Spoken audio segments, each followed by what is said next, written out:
Demi menghidupi kebutuhan hidupnya, Bayu bekerja sebagai penjaga malam di rumah sakit yang sudah lama ditutup.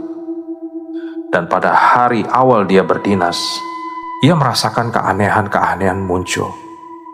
Dan pada saat dia sendirian, patroli, dia tiba-tiba melihat sebuah jejak tapak kaki manusia di sebuah lorong koridor bekas UGD.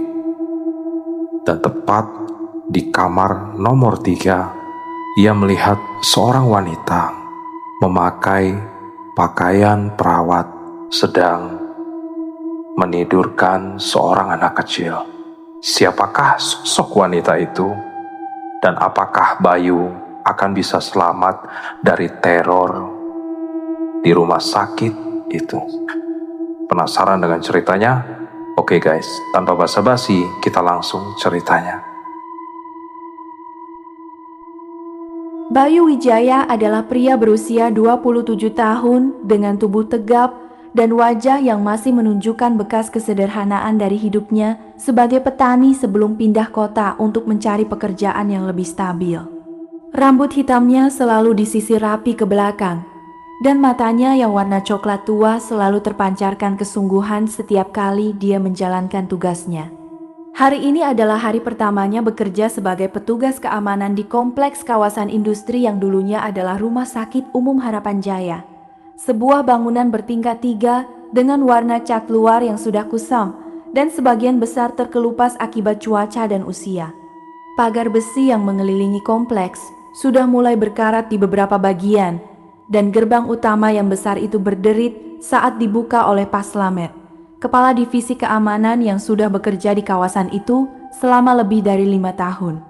Pak Slamet adalah pria berusia 45 tahun dengan wajah keriput yang menunjukkan pengalaman panjang, dan tangannya yang kasar selalu membawa senter besar beserta buku catatan yang sudah tua dan penuh dengan coretan tangan. Kita mulai saja dengan perkenalan singkat, Bayu, kata Pak Slamet dengan suara yang dalam dan sedikit serak saat mereka memasuki area parkir yang penuh dengan rumputan tinggi dan beberapa mobil bekas yang sudah tidak terawat. Rumah sakit ini ditutup sejak 3 tahun lalu karena banyak kejadian yang tidak bisa kita jelaskan dengan akal sehat. Mulai dari pasien yang hilang tanpa jejak di tengah malam, sampai staf medis yang tiba-tiba mundur dengan alasan yang sama sekali tidak masuk akal. Sebagian bilang mereka melihat sesuatu yang tidak seharusnya ada di sini. Sebagian lagi hanya diam dan tidak mau berbicara sama sekali. Bayu mengangguk sambil memperhatikan setiap detail di sekitarnya. Tanah di sekitar bangunan terasa lembab dan dingin, bahkan meskipun jam 8 malam masih ada sedikit panas yang tersisa dari sinar matahari. Pohon-pohon besar yang tumbuh di sekeliling rumah sakit sudah mulai menutupi sebagian-bagian atap dengan rantingnya yang panjang, dan ada suara burung hantu yang meneriakkan namanya dari kejauhan. "Jangan khawatir terlalu banyak ya, Pak?" Tanya Bayu dengan nada yang coba dibuat tenang, meskipun hatinya sudah mulai berdebar lebih cepat dari biasanya. Pak Slamet menghela napas panjang, lalu menoleh ke arahnya dengan ekspresi yang serius. "Saya tidak akan bohong padamu, anak muda. Tempat ini memang tidak seperti tempat lain. Tapi selama kamu melakukan tugas dengan benar, tidak menyentuh sesuatu yang tidak seharusnya disentuh, dan selalu menjaga fokus pada jam kerja kamu, semuanya akan baik-baik saja. Jam kerja malam kamu mulai dari pukul 12 malam sampai pukul 6 pagi, tapi saya sarankan kamu datang lebih awal untuk mengenal lingkungan." Setelah memberikan arahan tentang posisi kamera keamanan yang masih berfungsi, lokasi tempat penyimpanan perlengkapan, dan nomor darurat yang harus dihubungi jika terjadi sesuatu yang tidak biasa, Pak Slamet meninggalkan Bayu sendirian di ruang kantor keamanan yang kecil dan sesak. Ruangan itu hanya memiliki satu meja kayu tua, 2 kursi besi, dan sebuah lemari besi yang sudah berkarat. Dindingnya dipenuhi dengan peta kompleks dan beberapa poster peraturan keamanan yang sudah kusam akibat usia. Bayu mengambil rompi keamanan berwarna kuning fosfor yang sudah disiapkan untuknya, lalu memeriksa perlengkapannya satu persatu, senter besar yang masih baru, radio komunikasi dengan frekuensi yang sudah diatur, buku catatan kecil beserta pulpen, dan kunci-kunci untuk semua pintu yang masih bisa dibuka di kompleks. Jam sudah menunjukkan pukul 11.55 malam ketika dia memutuskan untuk mulai melakukan patroli pertama. Dia keluar dari ruang kantor dan memasuki koridor utama yang dulunya adalah jalur utama bagi pasien dan pengunjung rumah sakit. Lantai keramik berwarna putih itu masih terlihat bersih di beberapa bagian, tapi sebagian besar sudah tertutup oleh lapisan debu dan beberapa noda gelap yang tidak bisa dikenali bentuknya. Semua lampu di koridor sudah mati kecuali beberapa lampu darurat yang masih menyala dengan cahaya kemerahan redup, membuat bayangan panjang muncul dari setiap sudut dan membuat setiap bentuk yang tidak jelas terlihat seperti sesuatu yang hidup. Udara di dalam bangunan terasa jauh lebih dingin daripada di luar, dan ada bau aneh yang mengitari setiap bagian. Campuran antara bau obat kumur lama yang sudah kadaluarsa, bunga mati yang mengering, dan sesuatu yang tidak bisa dijelaskan dengan kata-kata, seperti bau tanah basah yang sudah lama terkubur. Bayu mulai berjalan dengan langkah yang mantap, mengikuti rute patroli yang sudah diberikan oleh Pak Slamet. Dia melewati blok A yang dulunya adalah ruang gawat darurat. Pintu besar itu masih terbuka sedikit, dan dari dalam bisa dilihat beberapa tempat tidur yang sudah kosong dan ditutupi dengan kain putih yang sudah kusam. Ada beberapa alat medis bekas yang masih tersisa di rak dinding, seperti tabung oksigen yang sudah kosong dan beberapa wadah plastik yang sudah pecah. Dia berhenti sejenak di depan pintu ruangan itu, merasakan bagaimana udara di sekitarnya menjadi lebih dingin dari biasanya. Seolah ada sesuatu yang sedang memperhatikannya dari dalam ruangan gelap itu. Tapi dia cepat sekali mengusir pemikiran itu dan melanjutkan perjalanannya ke koridor utama yang lebih panjang. Saat dia melangkah lebih jauh, dia mulai mendengar suara pelan yang datang dari arah kejauhan. Seperti kain tebal yang digeser perlahan di atas lantai keramik, menghasilkan suara sest yang teratur dan terus berlanjut. Suaranya tidak terlalu keras, tapi cukup jelas untuk membuat Bayu berhenti sejenak dan memutar kepalanya ke segala arah. Koridor yang panjang itu hanya terlihat sampai titik tertentu karena cahaya yang terbatas, dan tidak ada seorang pun yang terlihat di sana. Tidak ada gerakan apapun selain tirai tipis yang bergoyang lembut karena angin yang masuk dari jendela pecah di ujung koridor. Dia mengangkat senternya dan menyinari arah suara itu, tapi hanya melihat dinding kosong dan beberapa pintu ruangan yang sudah terkunci rapat. Mungkin hanya angin yang membuat tirai atau sesuatu yang lain bergoyang saja, bisik Bayu sendiri sambil menggelengkan kepala dan mencoba untuk tetap tenang. Dia mengambil buku catatan dari saku rompinya dan mencoret-coret beberapa hal yang sudah dia periksa, seperti kondisi pintu blok A dan keadaan kamera keamanan yang masih berfungsi. Sampai jam 6 pagi aja Bayu. Cukup fokus aja, ucapnya lagi dengan suara yang lebih mantap, berusaha untuk tidak memperhatikan suara pelan yang masih terus terdengar di kejauhan.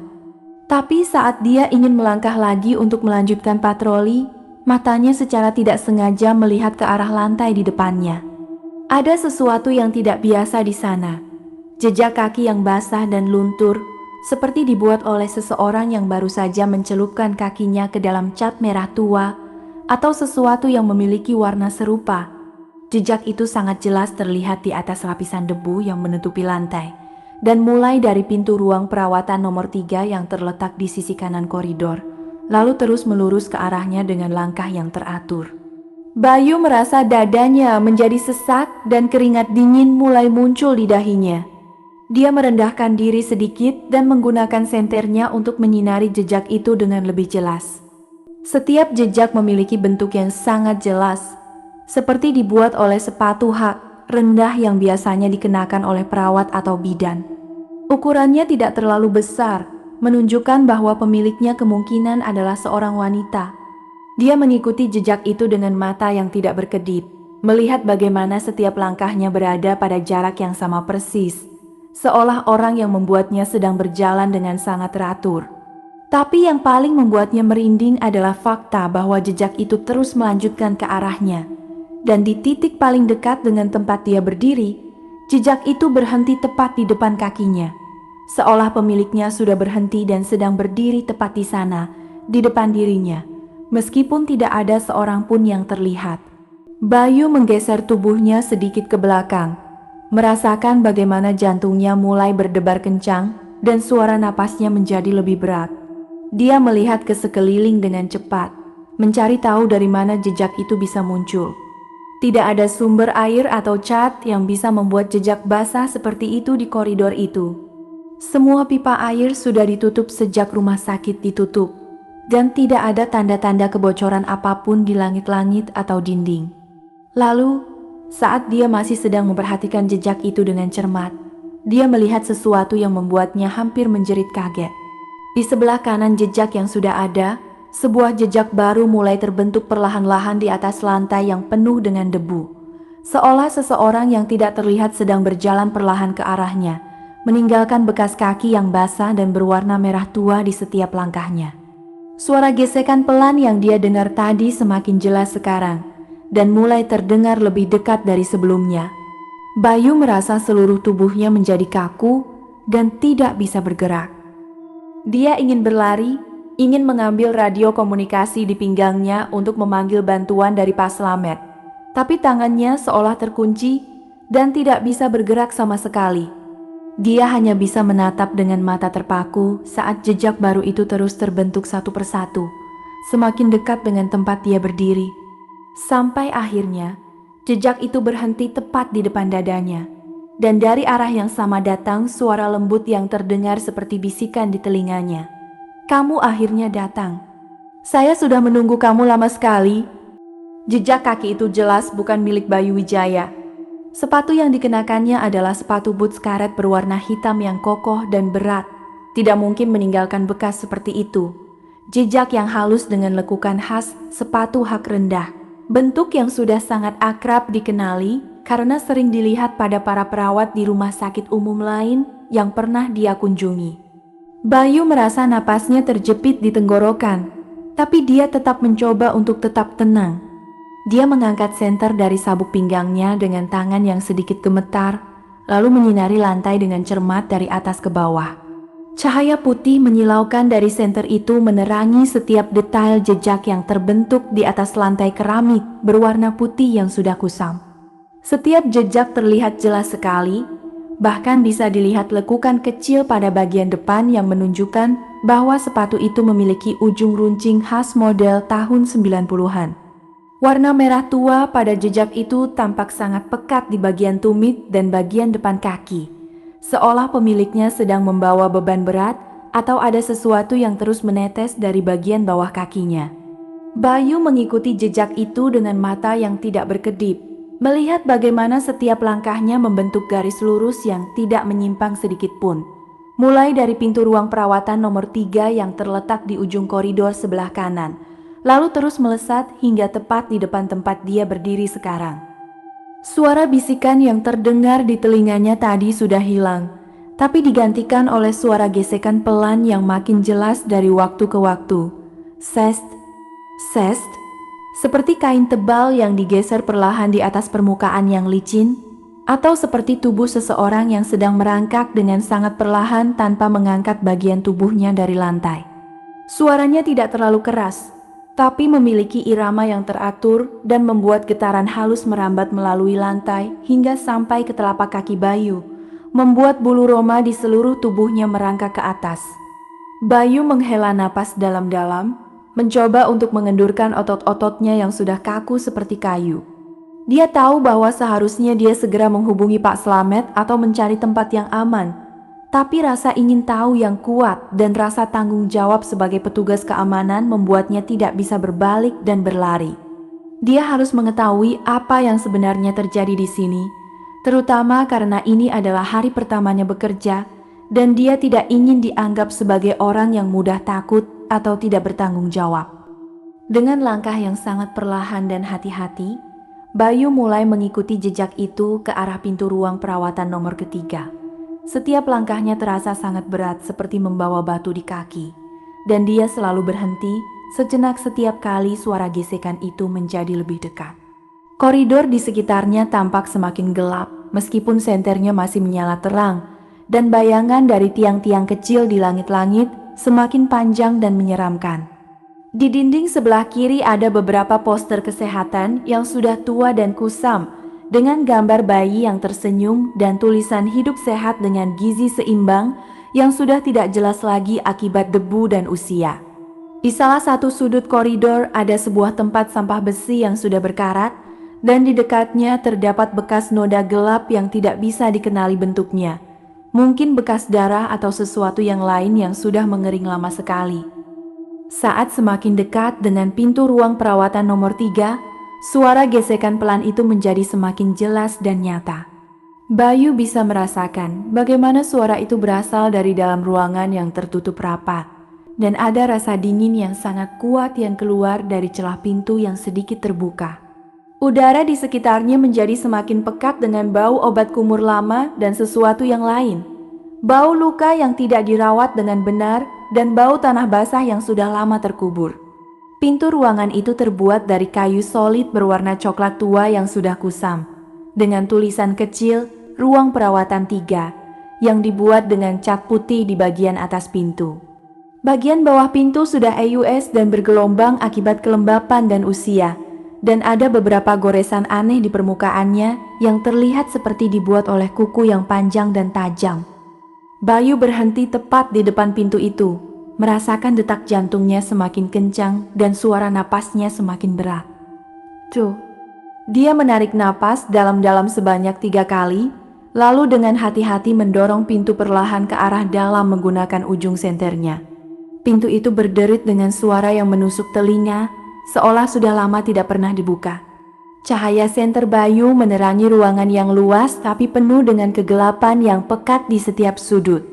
Ruangan itu penuh dengan tempat tidur pasien yang sudah kosong, masing-masing ditutupi dengan kain putih yang sudah kusam dan penuh dengan lipatan serta bekas noda gelap yang tidak bisa dikenali. Rak-rak kayu yang terletak di sepanjang dinding sudah kosong sebagian besar, hanya tersisa beberapa wadah plastik kosong dan beberapa botol obat yang sudah tidak memiliki label lagi. Di bagian tengah ruangan ada sebuah meja kecil dengan kaki besi yang sudah berkarat, dan di atasnya terdapat sebuah baskom plastik berisi kain lap yang sudah kusam dan berbau tidak sedap. Namun yang paling menarik perhatian Bayu adalah sosok yang berada di sudut paling dalam ruangan, tepat di belakang tempat tidur paling akhir, yang terletak di dekat jendela besar yang sudah ditutupi oleh tirai tebal berwarna putih yang kusam. Sosok itu sedang menghadap ke dinding, dengan tubuh yang sedikit membungkuk ke depan. Rambut panjangnya yang berwarna hitam kusam terjatuh ke depan, menutupi seluruh bagian wajahnya dan lehernya. Di atas kepalanya dikenakan sebuah topi putih yang sudah kuning dan penuh dengan lipatan, khas topi yang dikenakan oleh perawat di masa lalu. Baju perawat biru tua yang dikenakannya tampak lusuh dan penuh dengan bekas noda gelap serta sobekan di beberapa bagian, terutama di bagian samping dan bawah rok yang panjang. Bayu bisa melihat bahwa salah satu bagian kaki sosok itu tampak tidak normal, seolah bengkok ke arah yang salah dan tidak bisa ditegakkan dengan benar. Tanpa berpikir panjang lagi, Bayu mengeluarkan radio komunikasi yang terpasang di pinggangnya dengan tangan yang gemetar. Dia menekan tombol bicara dengan kuat, lalu berkata dengan suara yang sesekali bergetar, "Pak Slamet, ada orang di ruang perawatan 3 Blok A. Mohon konfirmasi apakah ada rekan kerja lain yang sedang melakukan pemeriksaan atau ada orang yang masuk tanpa izin ke kompleks ini." Bayu menunggu dengan penuh harapan, tapi yang terdengar dari radio hanya suara derau statis yang keras dan tidak jelas. Seperti ada gangguan sinyal yang sangat kuat, atau sesuatu yang sedang menghalangi sinyalnya. Dia mencoba untuk memanggil lagi beberapa kali, meningkatkan suaranya sedikit demi sedikit, tapi hasilnya tetap sama. Hanya suara statis yang terdengar tanpa ada tanggapan apapun dari Pak Slamet atau siapapun. Bayu merasa perutnya menjadi kram dan rasa takut mulai merambah ke seluruh tubuhnya. Dia tahu bahwa dia harus segera keluar dari ruangan itu dan mencari cara untuk menghubungi bantuan, tapi dia tidak bisa bergerak sama sekali. Matanya terpaku pada sosok yang masih menghadap ke dinding, dan dia bisa merasakan bahwa ada sesuatu yang tidak biasa dari sosok itu. sesuatu yang tidak manusiawi dan membuatnya merasa sangat tidak nyaman. Saat dia ingin mencoba untuk memanggil lagi melalui radio atau bahkan berlari ke ruangan itu, sosok itu mulai bergerak perlahan. Tubuhnya sedikit bergoyang ke kanan dan kiri, lalu perlahan berbalik untuk menghadap arah Bayu. Rambut panjangnya yang kusam masih menutupi seluruh wajahnya, tapi dari arah pandangan yang terbentuk oleh bagian rambut yang sedikit terbuka, seolah sosok itu sedang melihat langsung ke arah Bayu dengan sangat seksama. Bayu merasa seluruh tubuhnya menjadi kaku dan tidak bisa bergerak sama sekali. Dia ingin berteriak atau berlari, tapi lidahnya seperti terkunci dan kakinya seperti ditempelkan ke lantai. Lalu, dengan gerakan yang sangat lambat dan menakutkan, sosok itu mulai bergerak ke arahnya, tanpa mengangkat kaki sama sekali dari lantai. Tubuhnya melengkung ke depan dengan sangat tajam. Satu sisi badannya menyentuh permukaan lantai keramik yang dingin, sehingga menghasilkan suara gesekan yang semakin keras dan jelas. Sest. Setiap kali tubuhnya bergeser ke depan, Bayu bisa melihat bahwa bagian bawah rok sosok itu mulai terangkat sedikit. Dan dari sana muncul kaki yang bengkok ke belakang dengan bentuk yang sangat tidak normal. Kulit pada kaki itu tampak pucat dan penuh dengan luka yang sudah membusuk. Dan ada cairan berwarna merah tua yang terus menetes ke lantai, membentuk jejak baru yang sama persis dengan jejak yang dia temukan di koridor tadi. Saat sosok itu semakin dekat, Bayu bisa melihat bahwa baju perawat yang dikenakannya memiliki nama yang dijahit dengan benang putih di bagian dada. Nama Maya yang sudah mulai pudar, tapi masih bisa dibaca dengan jelas. Suara gesekan tubuhnya dengan lantai semakin keras, dan di antara itu terdengar suara retakan yang sangat jelas dari arah punggung atau kaki sosok itu, seperti tulang yang patah atau sendi yang sedang bergeser dengan cara yang tidak normal.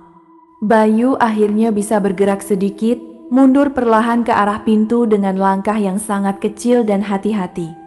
Tapi sebelum dia bisa mencapai pintu, seluruh lampu darurat di koridor luar tiba-tiba padam secara bersamaan, membuat ruangan menjadi lebih gelap dan hanya diterangi oleh cahaya senter yang masih dipegang Bayu. Lalu, dari balik rambut panjang yang menutupi wajahnya, muncul 2 titik cahaya berwarna merah menyala yang sangat terang, seperti mata yang sedang menyala dan memperhatikan setiap gerakan Bayu dengan sangat seksama. Pada saat yang sama, suara lembut seperti bernyanyi mulai terdengar dari arah sosok itu, menyanyi lagu anak-anak yang sudah sangat tua dengan irama yang lambat dan menyeramkan. Anak kecil jangan menangis, suster akan menjaga kamu. Tidurlah dengan nyenyak, jangan pernah bangun lagi. Bayu Wijaya tidak bisa bergerak sama sekali.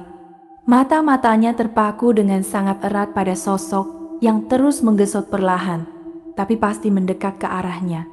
Setiap gerakan tubuhnya menghasilkan suara gesekan yang menusuk telinga dan membuat seluruh ruangan terasa seperti sedang bergetar. Cahaya senter yang masih dipegangnya mulai bergoyang karena tangannya terus gemetar, menerangi bagian tubuh sosok itu dengan lebih jelas dari sebelumnya. Ketika sosok itu sudah cukup dekat, hanya beberapa langkah lagi dari tempat Bayu berdiri, dia bisa melihat dengan jelas kondisi tubuhnya yang menyakitkan hati. Salah satu, kakinya bengkok ke arah belakang dengan bentuk yang sangat tidak normal. Tulang yang tampak sudah keluar dari kulit di beberapa bagian dan ditutupi oleh lapisan darah yang sudah mengering dan masih basah secara bergantian. Dari bagian bawah rok perawat yang lusuh itu, darah terus menetes dengan lambat, tapi teratur ke permukaan lantai keramik yang dingin, membentuk jejak merah tua yang semakin panjang dan terus mengikuti setiap gerakan sosok itu saat dia menggesot tubuhnya ke depan. Bau yang keluar dari arah sosok itu semakin kuat dan menyengat, campuran antara bau luka yang tidak dirawat, darah yang sudah membusuk, dan sesuatu yang tidak bisa dijelaskan dengan kata-kata, seperti bau tanah yang sudah lama terkubur di dalam peti mati. Bayu merasa mulutnya menjadi sangat kering dan tenggorokannya seperti tersumbat oleh sesuatu yang besar. Dia ingin menutup hidung dan matanya agar tidak harus melihat dan mencium hal yang sangat mengerikan ini. Tapi seluruh otot tubuhnya seolah terkunci dan tidak bisa bergerak sama sekali. Hanya detak jantungnya yang semakin kencang dan suara napasnya yang semakin berat yang bisa dirasakan di antara kesunyian yang menusuk itu. Lalu tanpa adanya tanda-tanda sebelumnya, sosok itu mulai mengeluarkan suara yang pelan tapi jelas, seperti nyanyian yang diperdengarkan dari jauh, namun terdengar sangat jelas di telinga Bayu. Suaranya lembut namun penuh dengan kesedihan yang mendalam, dengan irama yang lambat dan sedikit tergesa-gesa. Anak kecil jangan nangis, suster akan menjaga kamu. Tidurlah nyenyak. Jangan pernah bangun lagi. Setiap baris nyanyian itu diucapkan dengan jeda yang teratur, dan setiap kali sosok itu menggesot tubuhnya ke depan, ada suara retakan yang jelas terdengar dari arah punggungnya, seperti tulang yang patah atau sendi yang sedang bergeser dengan cara yang tidak wajar bagi tubuh manusia. Suara retakan itu menyatu dengan suara nyanyiannya, menciptakan irama yang sangat menyeramkan dan membuat bulu roma di seluruh tubuh Bayu merangkak ke atas dengan sangat cepat. Suara nyanyiannya terdengar seperti terpotong-potong di beberapa bagian, seolah dia kesulitan untuk mengeluarkan suaranya atau ada sesuatu yang menghalangi jalannya udara ke paru-parunya. Bayu bisa melihat bagaimana bahu sosok itu sedikit bergetar setiap kali dia menyanyi, dan bagian belakang baju perawatnya yang sudah sobek menunjukkan kulit yang penuh dengan luka bakar dan bekas sayatan yang dalam. Setelah beberapa kali menyanyi ulang bait yang sama, Bayu akhirnya merasakan otot-ototnya bisa bergerak kembali dengan sangat lambat. Dia tidak bisa berpikir jelas apa-apa selain keinginan yang sangat kuat untuk keluar dari ruangan itu secepat mungkin. Dengan hati-hati dan sangat perlahan, dia mulai mundur langkah demi langkah ke arah pintu yang masih terbuka sedikit, sambil tetap memperhatikan setiap gerakan sosok yang masih terus menggesot mendekat dan menyanyi dengan suara yang semakin keras. Setiap langkah mundur yang dia lakukan terasa sangat berat seperti membawa batu bata di kaki, dan dia harus berhati-hati agar tidak tersandung oleh kaki tempat tidur atau barang-barang lain yang tersebar di lantai. Saat dia sudah cukup dekat dengan pintu dan siap untuk melompat keluar ke koridor yang sekarang sudah gelap total tanpa adanya cahaya lampu darurat, pintu itu tiba-tiba bergerak dengan cepat dan menutup dengan sangat keras, menghasilkan suara dentuman yang menusuk telinga dan membuat seluruh ruangan bergoyang sedikit. Bayu terkejut dan mundur ke belakang, hampir tersandung pada kaki tempat tidur di belakangnya. Dia segera berlari ke arah pintu dan mencoba untuk membukanya dengan menarik gagangnya dengan sangat kuat. Tapi pintu itu sudah terkunci rapat dan tidak sedikit pun bergerak, meskipun dia sudah menggunakan seluruh kekuatan yang ada di tubuhnya. "Tolong buka, tolong buka pintunya," bisik Bayu dengan suara yang gemetar dan penuh dengan ketakutan. Tapi tidak ada jawaban apapun selain suara nyanyian yang masih terus terdengar dari arah sosok itu yang sekarang sudah semakin dekat. Bayu melihat ke sekeliling ruangan dengan cepat, mencari cara lain untuk keluar dari tempat yang sudah seperti penjara bagi dirinya sekarang. Jendela-jendela besar yang terletak di sepanjang dinding ruangan sudah ditutup rapat oleh tirai tebal berwarna putih yang kusam, dan ketika dia mencoba untuk menarik tirai itu dan membuka jendela, dia menemukan bahwa setiap jendela sudah dikunci dengan kuat dari dalam dan tidak bisa dibuka sama sekali. Kaca jendela itu juga terlihat sangat tebal, dan ketika dia mengetuknya dengan kuat menggunakan bagian bawah senternya, tidak ada sedikit pun bekas atau keretakan yang terbentuk. Suara nyanyian dari sosok itu makin keras dan jelas sekarang, dan Bayu bisa mendengarnya menyanyi bait baru yang sama sekali tidak dikenal, namun sangat menyeramkan. "Kamu datang ke sini dengan sengaja. Kamu tahu apa yang telah kamu lakukan. Sekarang waktunya kamu membayar semua hutangmu." Saat suara nyanyian itu terdengar, jejak darah merah tua yang ada di lantai mulai bergerak dengan sendirinya. Tidak lagi mengikuti gerakan sosok itu, tapi mulai menyebar ke segala arah seperti sungai kecil yang sedang mencari jalan keluar, membentuk pola-pola yang aneh, dan terus mendekati tempat Bayu berdiri sekarang. Bayu mundur ke belakang lagi dan lagi sampai punggungnya menyentuh dinding yang dingin dan lembab, membuat dia merasa bahwa tidak ada jalan lain untuk melarikan diri lagi. Dari balik rambut panjang yang kusam dan terus menutupi wajahnya, muncul 2 titik cahaya berwarna merah menyala yang sangat terang dan menyilaukan. Cahaya itu tampak seperti mata yang sedang melihat langsung ke arah Bayu dengan sangat seksama, memperhatikan setiap gerakan kecil yang dia lakukan tanpa sedikit pun melewatkannya. Bayu merasa seolah seluruh tubuhnya sedang terbakar karena pandangan itu, dan rasa dingin yang sangat kuat merambat dari bagian kepala hingga ujung kakinya. Dia tidak bisa lagi menahan rasa takut yang sudah meluap dalam dirinya, dan akhirnya membuka mulutnya untuk berbicara dengan suara yang gemetar dan hampir tidak terdengar. Siapa kamu? Mengapa kamu ada di sini? Tolong, jangan datang dekat dengan saya." Sosok itu berhenti sejenak di tengah ruangan, tepat di antara beberapa tempat tidur yang kosong. Suara nyanyiannya juga berhenti dengan tiba-tiba, membuat kesunyian yang menusuk kembali menghiasi ruangan itu. Bayu bisa melihat bagaimana tubuh sosok itu sedikit bergoyang ke kanan dan kiri, seolah sedang mempertimbangkan apa yang harus dikatakan atau dilakukan selanjutnya. Kemudian, dengan gerakan yang sangat lambat dan menakutkan, sosok itu mulai menarik rambut panjangnya yang kusam ke belakang dengan tangan yang tipis dan kulitnya pucat seperti mayat. Ketika rambutnya mulai terbuka dan wajahnya terlihat dengan jelas, Bayu merasa seluruh darah di tubuhnya membeku, dan dia hampir pingsan karena kejutan dan ketakutan yang luar biasa. Wajahnya penuh dengan luka bakar yang masih tampak basah dan merah menyala. Sebagian besar kulitnya sudah terkelupas dan menunjukkan daging merah muda yang terbuka di bawahnya. Mata-matanya yang sebelumnya tampak sebagai titik cahaya merah menyala, ternyata adalah mata yang benar-benar terbakar dan menyala dengan sendirinya, tanpa ada putih mata atau iris yang bisa dikenali lagi. Hidungnya sudah tidak jelas bentuknya, karena luka bakar yang parah, dan bibirnya sedikit terbuka menunjukkan gigi-gigi yang sudah berwarna hitam, dan sebagian besar sudah copot atau patah. Meskipun wajahnya sudah sangat rusak dan tidak bisa dikenali lagi, Bayu bisa melihat ekspresi kesedihan dan kemarahan yang sangat dalam yang terpancar dari mata yang menyala itu.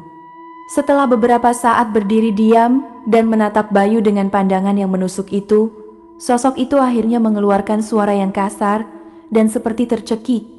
"Saya Suster Maya, yang kamu tinggalkan sendirian di sini. Kamu yang membuat saya harus mengalami semua ini. Kamu yang membiarkan saya mati sendirian di ruangan yang sama dengan anak itu."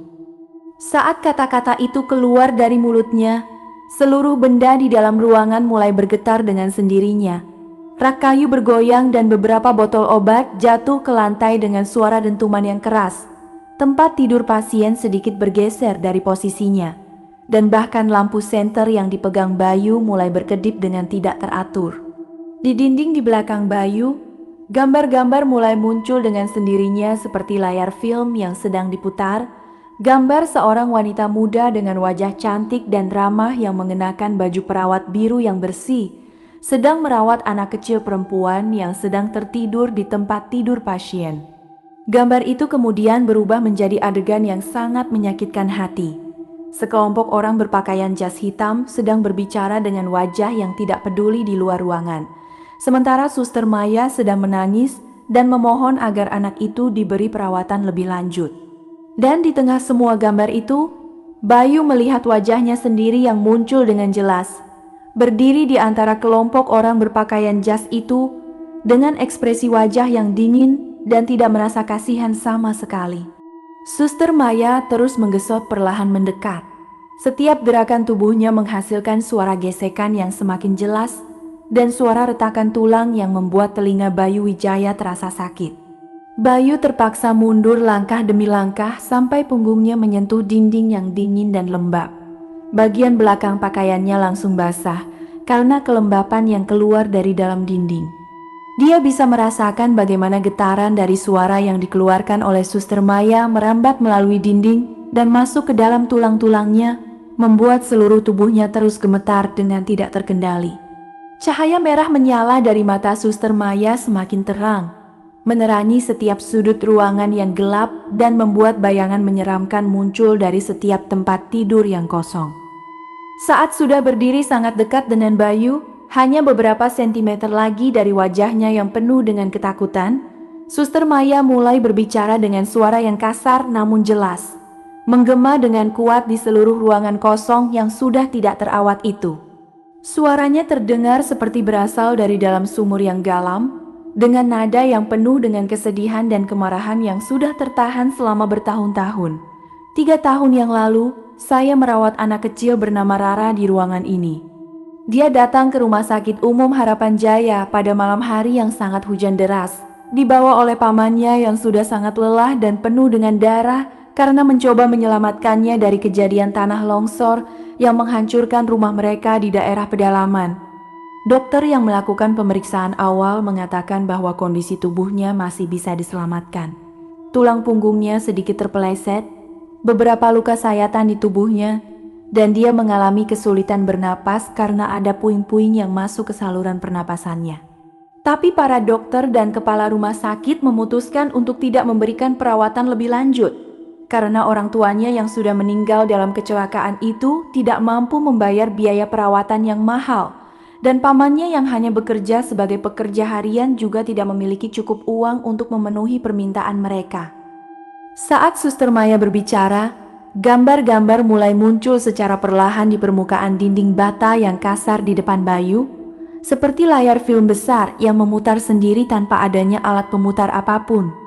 Cahaya yang keluar dari gambar itu sedikit berwarna kebiruan, menerangi ruangan dengan cahaya yang lembut namun sangat jelas. Bayu bisa melihat dengan jelas setiap adegan yang muncul di sana. Seorang anak kecil perempuan dengan rambut hitam pendek dan wajah yang cerah sedang menangis di atas tempat tidur pasien. Tangannya yang kecil terus meraih ke arah atas, seolah mencari sesuatu atau seseorang yang bisa membantunya. Di sisi tempat tidur itu berdiri Suster Maya yang masih muda dan cantik, mengenakan baju perawat yang bersih dan rapi. Tangannya yang lembut terus menyeka air mata anak itu dan membisikkan kata-kata penghibur dengan suara yang lembut. Di luar pintu ruangan, sekelompok orang berpakaian jas hitam dan putih sedang berdiri berbicara dengan wajah yang tidak peduli sama sekali. Tangan mereka terus menggerakkan kertas-kertas yang penuh dengan angka dan tanda tangan. Bayu bisa melihat dengan jelas bahwa salah satu orang dalam kelompok itu adalah dirinya sendiri beberapa tahun yang lalu. Mengenakan jas hitam yang mahal, rambutnya disisir rapi, dan ekspresi wajahnya yang dingin saat mendengar penjelasan dari kepala rumah sakit tentang biaya perawatan yang harus dibayarkan. Saya tidak bisa melihat anak itu menderita dengan sendirian seperti itu. Lanjut Suster Maya dengan suara yang semakin penuh dengan emosi. Air mata yang berwarna hitam mulai menetes dari matanya yang menyala merah, menciptakan jalur gelap di tengah luka bakar di wajahnya. Saya mencoba membantunya sendiri dengan segala cara yang bisa saya lakukan. Mengambil obat-obatan yang diperlukan dari ruang farmasi tanpa izin, memberikan makanan dan minuman yang cukup padanya, dan bahkan menghabiskan waktu luang saya untuk merawatnya saat tidak ada orang lain yang melihat. Saya tahu bahwa apa yang saya lakukan adalah salah menurut peraturan rumah sakit, tapi bagi saya, menyelamatkan nyawa seorang anak jauh lebih penting daripada aturan yang tidak manusiawi itu. Tapi mereka menemukan saya dan mengunci saya di ruangan ini bersama Rara pada malam hari yang sangat dingin. Mereka mengatakan bahwa saya akan dimintai pertanggungjawaban atas apa yang saya lakukan dan mungkin akan dipenjara karena mencuri obat-obatan rumah sakit. Ketika saya mencoba memanggil bantuan dengan berteriak sesuka hati dan mengetuk pintu dengan sangat kuat, beberapa petugas keamanan yang mereka suruh datang dan memukuli saya dengan sangat kasar. Mereka menarik saya keluar dari ruangan dan memaksa saya untuk naik tangga ke lantai atas. Tapi di tengah jalan saya terjatuh karena kaki saya yang lemah setelah dipukuli. Saya jatuh dari tangga ruangan perawatan hingga ke lantai dasar. Tulang kaki saya patah dengan bentuk yang menyakitkan hati. Dan tubuh saya terbakar karena tabung oksigen yang jatuh bersamaan dengan saya dan langsung meledak karena terkena percikan dari lilin yang masih menyala di sudut tangga. Tapi saya tidak mati. Saya terbangun beberapa saat kemudian dengan tubuh yang sudah sangat rusak.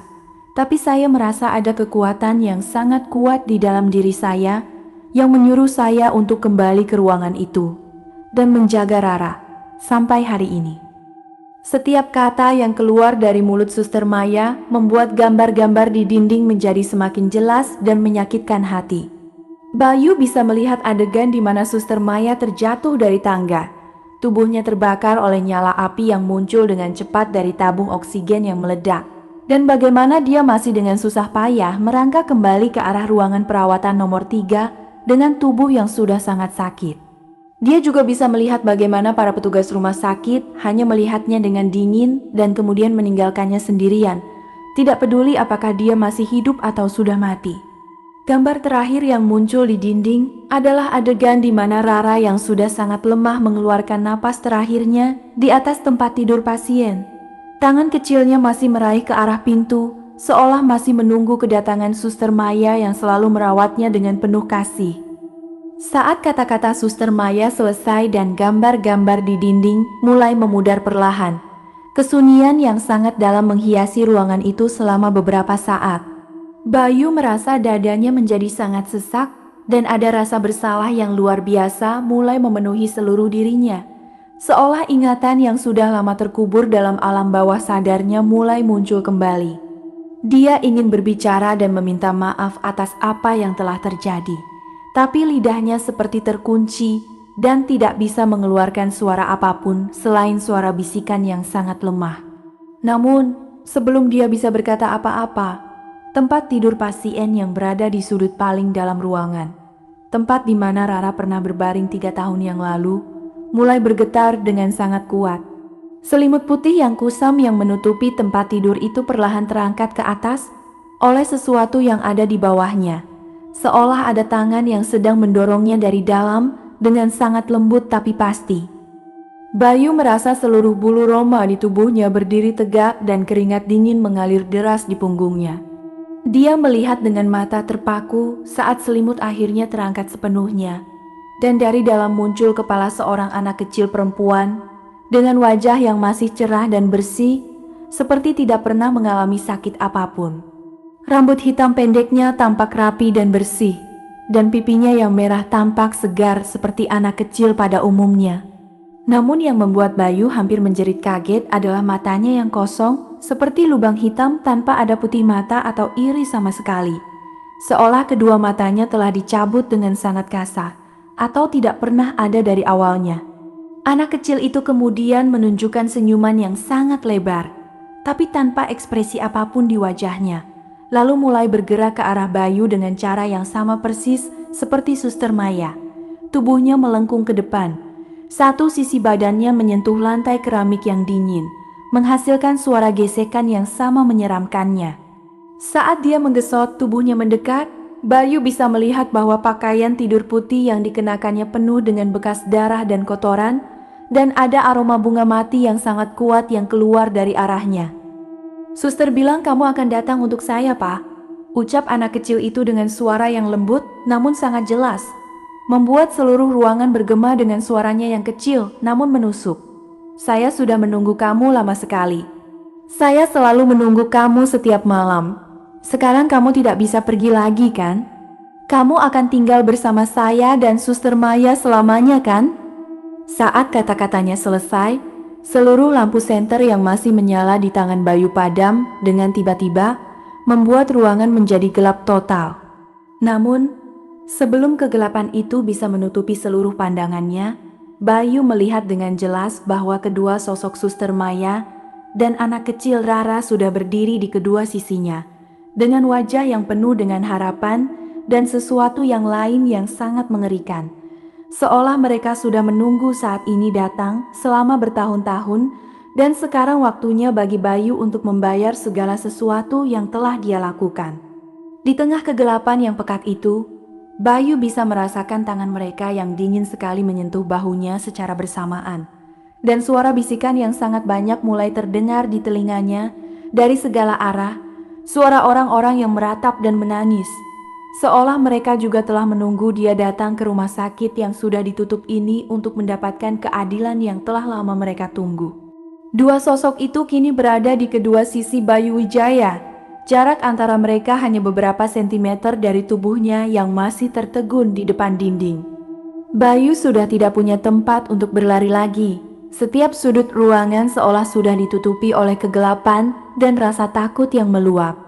Udara di sekitarnya menjadi semakin dingin, bahkan bisa melihat uap napasnya yang keluar seperti kabut tipis di antara kesunyian yang menusuk. Anak kecil Rara mengangkat tangannya yang kecil dan tipis ke arah wajah Bayu. Jari-jarinya yang panjang dan tanpa kuku tampak seperti akan menyentuh kulitnya yang sudah penuh dengan keringat dingin. Wajahnya yang cerah namun tanpa mata itu masih menunjukkan senyuman yang lebar, dan suaranya yang lembut terdengar seperti bisikan yang datang dari jauh, namun sangat jelas di telinga Bayu. "Kakak mau tinggal bersama kami kan? Jangan pergi saja seperti orang lain. Semua orang selalu pergi dan meninggalkan kami sendirian di sini, tapi kakak tidak akan melakukan hal yang sama kan?" Saat ujung jari Rara hampir menyentuh pipi Bayu yang sudah sangat pucat, cahaya redup tiba-tiba muncul dari arah lantai dekat kakinya. Bayu melihat dengan mata terpaku bahwa ada sesuatu yang tertancap di celah antara lantai keramik yang sudah retak. Sebuah buku catatan tua dengan kulit kayu yang sudah lapuk dan berwarna coklat tua pekat. Permukaan buku itu penuh dengan bekas debu dan goresan yang menunjukkan bahwa ia sudah berada di sana selama bertahun-tahun. Tanpa berpikir panjang lagi, Bayu membungkuk dengan cepat dan mengambil buku itu dengan tangan yang terus gemetar, mengabaikan rasa sakit yang muncul dari bagian punggungnya karena gerakan yang tiba-tiba. Dia membukanya dengan tergesa-gesa. Lembaran kertas dalamnya yang sudah kuning dan rapuh sedikit sobek saat dipisahkan satu sama lain. Di dalamnya tertulis catatan harian yang rapi dengan tulisan tangan wanita. Jelas merupakan tulisan Suster Maya. Setiap halamannya penuh dengan catatan tentang perawatan yang diberikan kepada pasien-pasien di Rumah Sakit Umum Harapan Jaya. Cerita tentang hari-hari yang panjang dan melelahkan, serta doa-doa yang dia panjatkan untuk kesembuhan setiap orang yang dia rawat. Bayu melihat bagaimana catatan itu mulai berubah setelah beberapa minggu, mulai dari cerita tentang anak kecil bernama Rara yang baru saja masuk ke rumah sakit karena kecelakaan tanah longsor, bagaimana dia selalu menangis mencari orang tuanya yang sudah tiada, dan bagaimana Suster Maya merasa seperti harus menjaga anak itu seperti anaknya sendiri. Di halaman terakhir buku itu, terpasang sebuah foto hitam putih yang sudah kusam dan sedikit pudar akibat usia. Dalam foto itu, Suster Maya berdiri dengan senyum ramah di sisi kanan, tangannya menyangga pundak anak kecil Rara yang sedang tersenyum ceria dengan kedua matanya yang masih utuh dan cerah. Tapi yang membuat Bayu merasa seluruh darah di tubuhnya membeku adalah sosok pria yang berdiri di sisi kiri mereka. Seorang pemuda dengan wajah yang sangat mirip dengan dirinya, mengenakan baju sekolah tinggi yang sudah tua, dan ekspresi wajah yang penuh dengan kasih sayang saat melihat ke arah anak kecil di tengah foto. Bayu merasa kepalanya mulai berputar dan ada rasa sakit yang sangat kuat muncul dari bagian pelipisnya. Ingatan-ingatan yang sudah lama terkubur mulai muncul dengan sangat cepat. Momen-momen kecil bersama seorang anak perempuan kecil yang selalu menyebutnya kakak. Bagaimana dia sering membawanya bermain ke taman dekat rumah mereka. Bagaimana dia berjanji akan selalu melindunginya dari segala bahaya. Tapi kemudian ingatan itu berubah menjadi yang lebih menyakitkan hati. Momen di mana dia menerima kabar bahwa rumah mereka terkena tanah longsor, bahwa orang tuanya sudah tidak bisa diselamatkan, dan bahwa adik perempuannya Rara masih hidup namun membutuhkan perawatan medis yang sangat mahal. Bayu masih bisa merasakan bagaimana dia berdiri di depan kepala rumah sakit saat itu. Tangannya menggenggam amplop kosong yang seharusnya berisi uang untuk biaya perawatan. Dan bagaimana dia mengangguk ketika mereka mengatakan bahwa tidak mungkin memberikan perawatan tanpa pembayaran terlebih dahulu. "Kakak kenapa tidak ingat lagi?" ucap Rara dengan suara yang semakin lembut. Tangannya yang sudah hampir menyentuh wajah Bayu sekarang berhenti di udara. "Kakak adalah kakak kandung saya yang selalu berjanji akan datang menjenguk. Tapi kamu tidak pernah datang. Kamu bahkan tidak mau membayar biaya perawatan saya, karena kamu bilang itu akan merepotkan hidupmu yang baru saja mulai baik-baik saja setelah kamu mendapatkan pekerjaan yang stabil. Kamu bilang bahwa mengurus saya akan menghambat karirmu dan membuat kamu tidak bisa menikah dengan wanita yang kamu cintai. Jadi kamu memutuskan untuk pergi dan tidak pernah kembali lagi. Bahkan ketika mereka memberitahu kamu bahwa saya sudah tidak bisa lagi bertahan hidup." Saat kata-kata itu keluar dari mulut Rara, Suster Maya yang berdiri di sisi lain Bayu mengangguk perlahan dengan ekspresi wajah yang kini tampak lebih lembut. Meskipun luka bakar di wajahnya masih terlihat sangat mengerikan. Dia mulai berbicara dengan suara yang tidak lagi kasar, namun penuh dengan kasih sayang. "Kamu datang ke sini bukan sebagai petugas keamanan, Bayu. Kamu datang karena hati nuranimu tidak bisa tenang dengan apa yang telah kamu lakukan. Selama 3 tahun terakhir, kamu selalu merasa bersalah karena meninggalkan adikmu sendiri di rumah sakit ini. Kamu selalu melihat mimpi buruk tentang dirinya yang menangis dan mencari kamu. Kemarin pagi, ketika kamu melihat berita di koran tentang penutupan definitif Rumah Sakit Umum Harapan Jaya setelah 3 tahun tidak terawat, kamu merasa pusing dan kemudian mengalami serangan parah saat sedang dalam perjalanan ke tempat yang kamu kira akan menjadi tempat kerja baru kamu. Kamu tidak pernah benar-benar menjadi petugas keamanan di sini. Kamu sudah berbaring di ranjang itu selama 3 hari, tidak sadarkan diri karena kondisi tubuhmu yang sangat lemah." Bayu merasa tubuhnya menjadi sangat ringan seolah sedang mengapung di udara. Dia melihat ke arah tangannya yang masih menggenggam buku catatan tua itu. Perlahan, tapi pasti, tangannya mulai memudar dan menjadi tembus pandang seperti dibuat dari kabut tipis. Dia mencoba untuk meraih wajahnya dengan tangan yang lain, tapi merasakan bahwa tidak ada apa-apa yang bisa diraih. Ketika dia melihat ke arah dinding bata yang kasar di depannya, permukaan dinding yang tidak rata itu berfungsi seperti cermin yang jelas. Di sana dia melihat sosok dirinya yang sebenarnya. Seorang pria dengan wajah pucat dan tidak bernyawa berbaring di atas tempat tidur pasien di sudut ruangan. Tubuhnya ditutupi dengan selimut putih yang sudah kusam, dan alat bantu pernapasan yang terpasang di wajahnya menunjukkan bahwa napasnya sudah sangat lemah. Di sisi tempat tidur itu berdiri kedua sosok Suster Maya dan Rara, tapi kali ini bentuk mereka sudah tidak lagi menyeramkan. Suster Maya terlihat seperti dulu dengan wajah yang cantik dan ramah, dan Rara berdiri dengan kedua matanya yang sudah kembali normal. Wajahnya penuh dengan senyum ceria seperti anak kecil pada umumnya. "Sekarang kamu bisa tinggal bersama kami selamanya.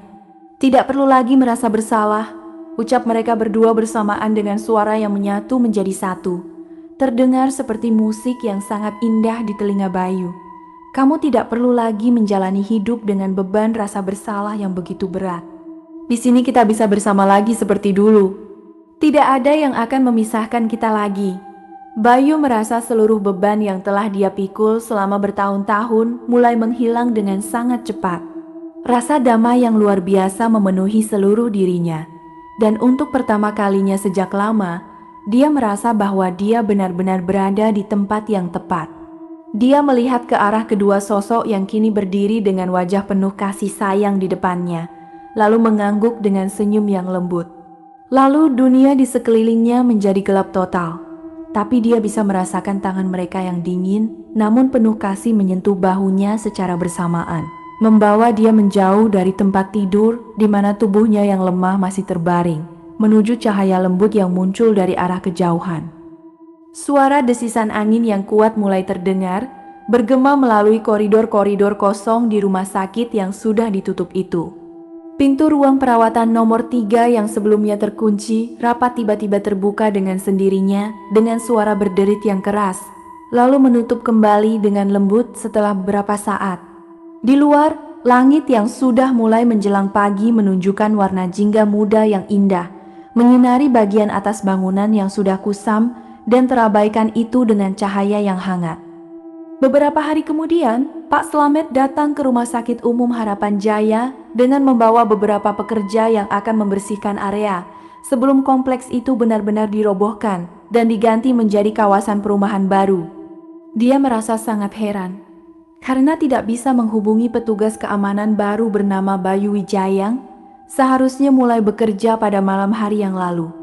Ketika mereka memasuki ruang perawatan nomor 3, mereka menemukan tubuh seorang pria dewasa berbaring tidak bernyawa di atas tempat tidur pasien di sudut ruangan. Dokter yang datang kemudian mengatakan bahwa pria itu telah mengalami serangan jantung dan meninggal dunia beberapa hari yang lalu. Tidak ada dokumen identitas atau barang apapun yang ditemukan bersama tubuhnya. Hanya sebuah buku catatan tua dengan kulit kayu yang sudah lapuk dan sebuah foto keluarga hitam putih yang sudah kusam yang terletak tepat di sebelah tempat tidur. Ketika Pak Slamet melihat foto itu dengan cermat, dia bisa melihat seorang wanita muda dan seorang anak kecil perempuan yang sedang tersenyum di dalamnya. Tapi tidak ada jejak sosok pria laki-laki di foto itu. Semua orang yang melihat foto itu mengatakan hal yang sama, seolah sosok pria itu tidak pernah ada dari awalnya. Kabar terakhir tentang pria yang mengaku sebagai Bayu Wijaya adalah dia hilang tanpa jejak dari catatan administrasi kompleks. Dan tidak ada satu orang pun yang bisa memberikan informasi tentang siapa dia sebenarnya atau dari mana dia datang. Beberapa pekan kemudian, ketika pekerjaan pembongkaran rumah sakit mulai dimulai, pekerja yang sedang membersihkan ruang perawatan nomor 3 menemukan sebuah nama yang diukir dengan sangat dalam di dinding bata. Nama Bayu yang disertai dengan tanggal yang tepat sama dengan hari di mana pria itu ditemukan tidak bernyawa. Namun yang paling aneh adalah ketika mereka mencoba untuk menghapus nama itu dengan pasir amplas, mereka menemukan bahwa nama itu sudah masuk ke dalam lapisan bata dan tidak mungkin dihilangkan. Seolah sudah ada di sana sejak bangunan rumah sakit itu pertama kali dibangun beberapa puluh tahun yang lalu.